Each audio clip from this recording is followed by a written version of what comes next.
Alright, ladies and gents, here it is. We've been waiting for it. It's the Spyderco Kapara review. Promised. That was actually when I did that video for the Tangram and I asked what people were most excited about. It was this review. Mostly, this is like the highest vote getter, I guess. So, wanted to get it done, but I wanted to spend a lot of time on it and have some good time with it because this is really a hyped knife that I didn't have like a ton of interest in at first. I did like a long time ago when it was announced. Back in Spyderco's Amsterdam meet, back in earlier in 2018. It's an Alistair Phillips design, and he's kind of known for his pocket-friendly designs, and this is definitely one of those things. So let's kind of go over the basic specs real quick before we get into my thoughts on the knife. So it's an 8.25 inches overall length, 3.6 on the blade, S30V. Cutting edge is 3.44 inches because of this somewhat of a choil. That's weird that that's that much. It's not much of a choil there. Drop point style blade, flat ground with a satin finish, and you have a 4.65 inch handle.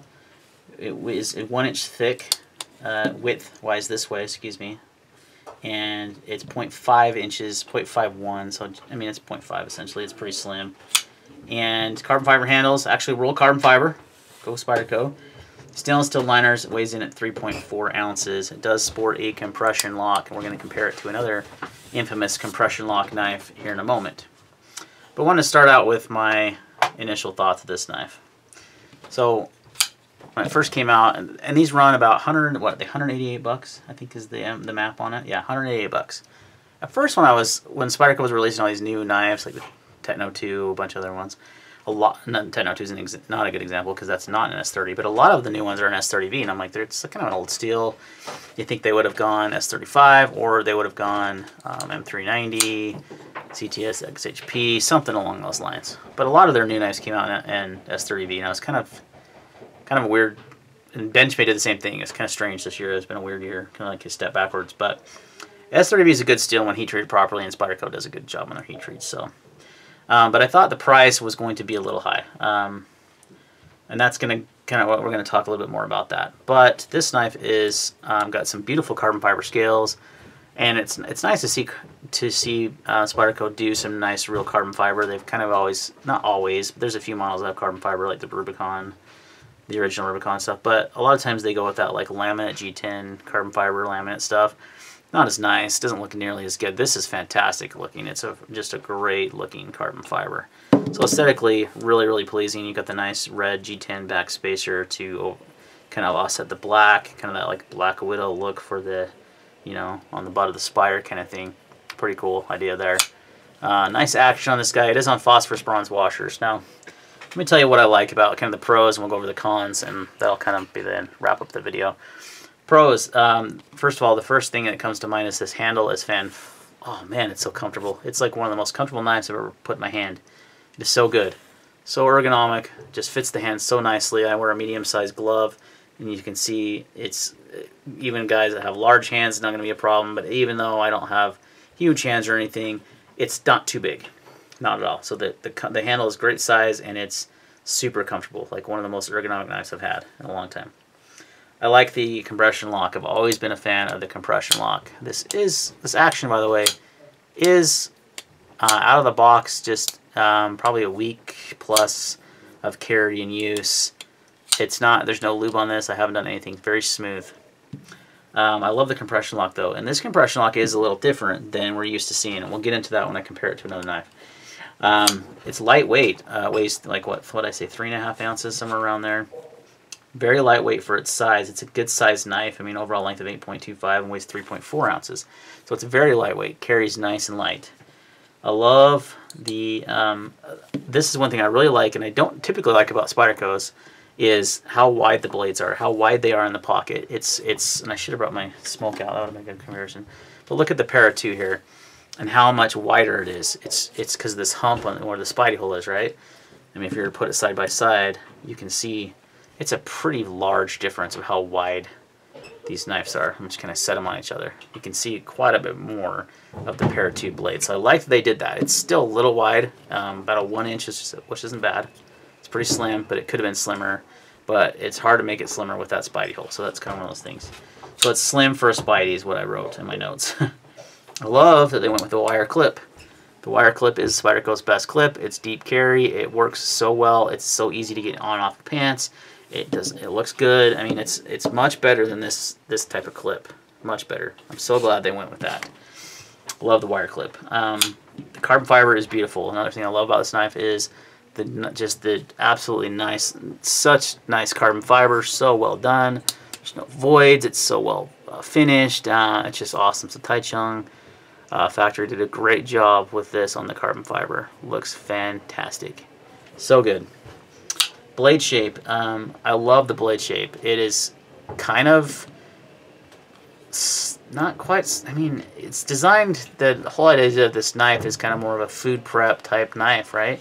And it's a drop point blade, but it's got a pretty unique blade shape. Let's compare it to the Para 2, which is a much more severe of a drop point, but it's just a really nice blade shape that I haven't really seen a lot of. I mean, it's just kind of their variation, or Philip Alster's variation of a drop point, but it's just really nice. Really good blade shape. Good for a lot of tasks. Food prep, EDC tasks, just whatever you're going to do it for. The slicing ability of this knife is fantastic. It is thin. It cuts well. Let's get us a measurement behind the edge. Pretty sure it's going to be like really thin. 0.0245 is what I'm getting. 0.024 even. So very thin behind the edge. Just a good slicer, but gonna have still have a durable edge too. So, and it's a fantastic slicer. It came super sharp out of the box. I've actually been using it quite often. It's been my most carried knife for the last week plus, I'd say. And it's still very sharp. This is kind of some crappy paper, but it's still slicing through that with ease. And I've just had to strop it a little bit, but so the S30V's held up well too, which is great. Really good slicer, great cutting ability.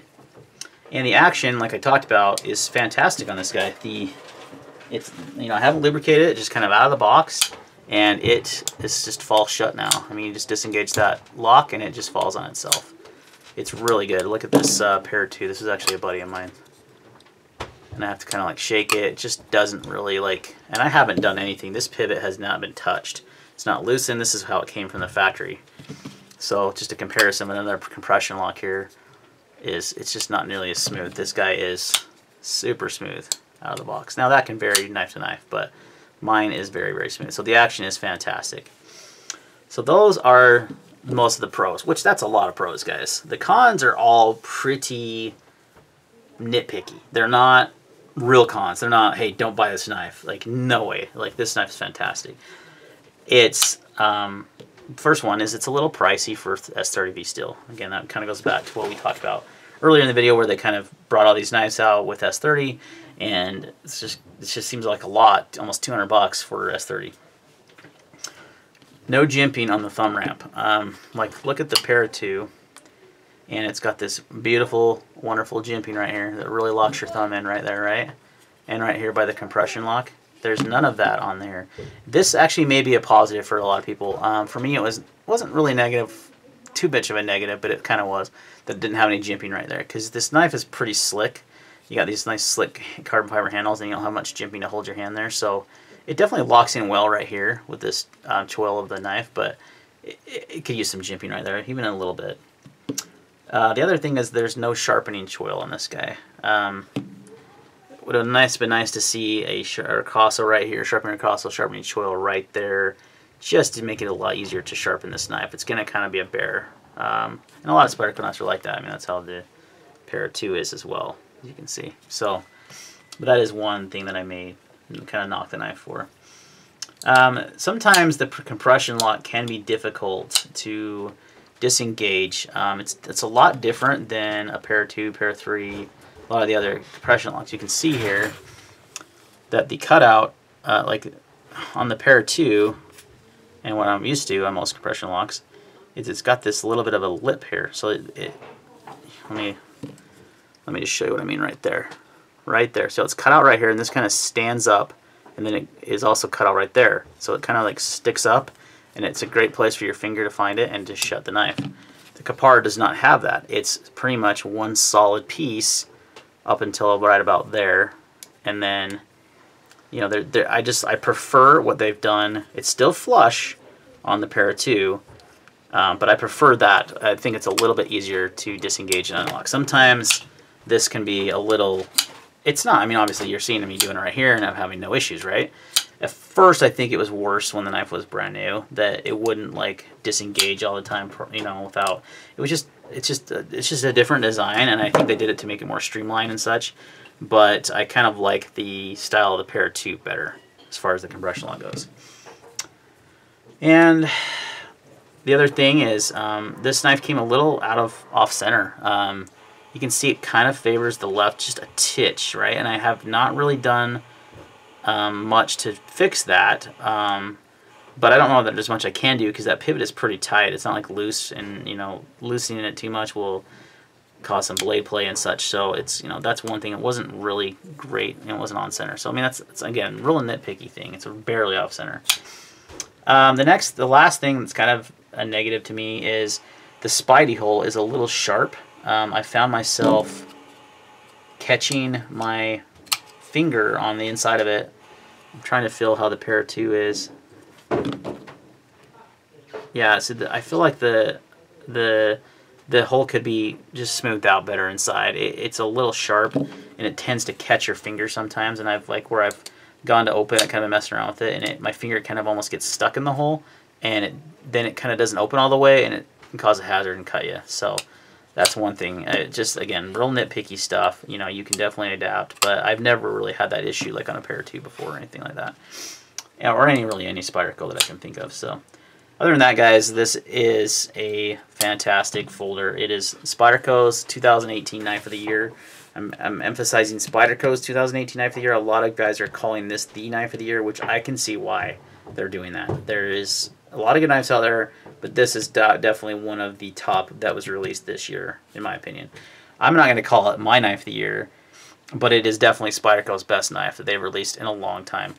For a lot of guys that always wanted to like the Para 2, it's a little shorter in the handle, but not as short as the Para 3. It doesn't have as wide a blade shape. You know, it's got the compression lock. It's got some beautiful carbon fiber. A lot of guys are paying all this extra money to throw carbon fiber on their Para 2s just to make it the way they want it. You know, you got that right out of the box with the Kapara. So I definitely would say if you haven't tried a compression lock, want to try one, go with this knife over a paramilitary 2. Definitely going to say that. Other than that, let me do one more size comparison here with the Benchmade 940. It's about the same size, a little bit longer than the 940. About the biggest knife that I want to carry right here. And it kind of surprised me because I've been carrying it so much. Like, it just, not many things are being out of my pocket.